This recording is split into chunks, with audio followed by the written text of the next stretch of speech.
Hey everybody, coming to you from Highland, Utah. Just finished Daddy and Donuts, or Parents and Pastries, with my 10-year-old. And anyway, you come to school, you read for 30 minutes with your kid and have a donut. As I was getting out, believe it or not, this is what was on my mind. I was thinking about how often, as executives, as leaders, and as founders, do we put people in charge of things and give them decision-making authority or a really strong vote in areas that they have no expertise. I specifically want to talk to those that are getting hiring decisions. How often do you have more than 2 people in your company weighing in on a hiring decision? Now, if it's an executive officer, you're hiring your COO, a little bit different. But let's assume you're hiring a sales manager. Let's assume you're hiring a BDR. Let's assume you're hiring a sales rep. And you go and you take a look at the business.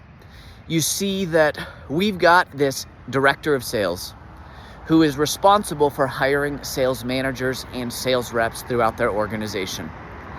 That individual has very high attrition, low percentage of sales managers hitting quota, low percentage of reps hitting quota. And then it's time to go in and hire a new sales manager because once again, a sales manager left their organization.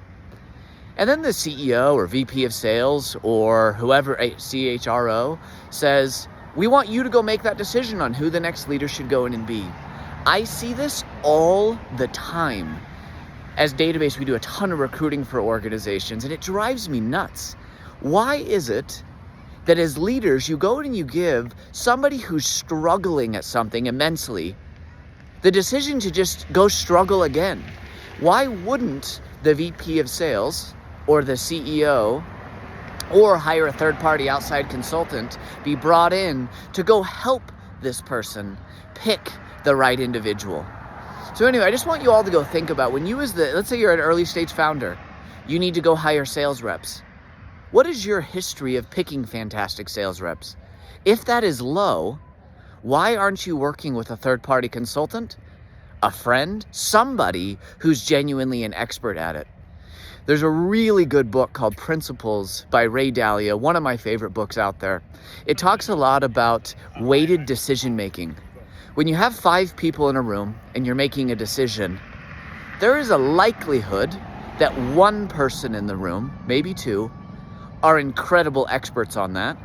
Then there's a likelihood that you have a couple people that are okay at it. And then you probably have somebody that doesn't have strength in that at all.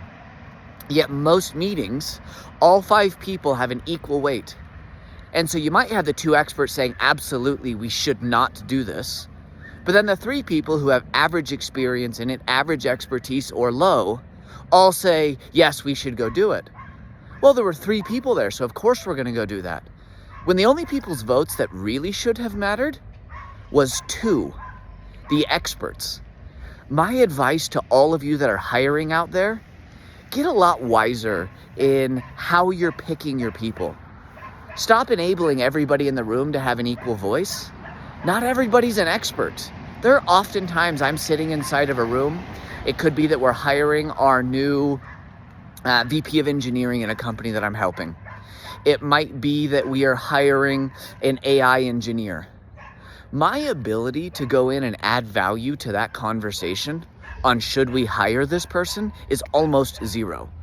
I'm going to give advice around general hiring principles such as, are they earning promotions in their current company? Are they currently thriving wherever they're at? I can go and give that and just challenge you. Did you think about those things?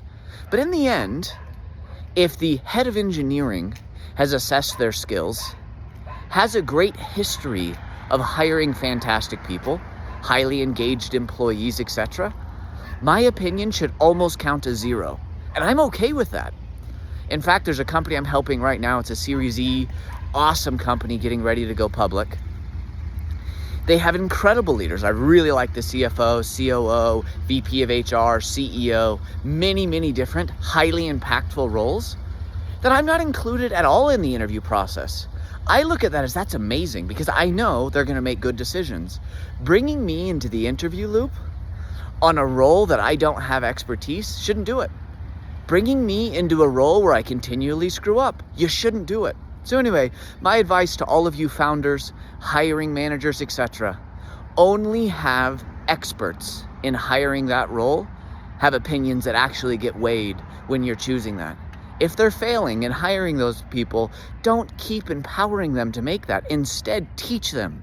Bring in experts to go show them. Hire this person. Then let's come back together in 6 months and talk about why it went well or what we could do better.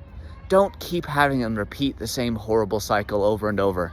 I know this one's a little bit more aggressive, but I was just thinking about it this morning because there's a couple companies that I'm working with that do the opposite, where the same people who have horrible attrition over and over, low quota attainment, are empowered to go in and make decisions. And what they do, they just keep hiring their buddies. Anyway, hope this helps everybody.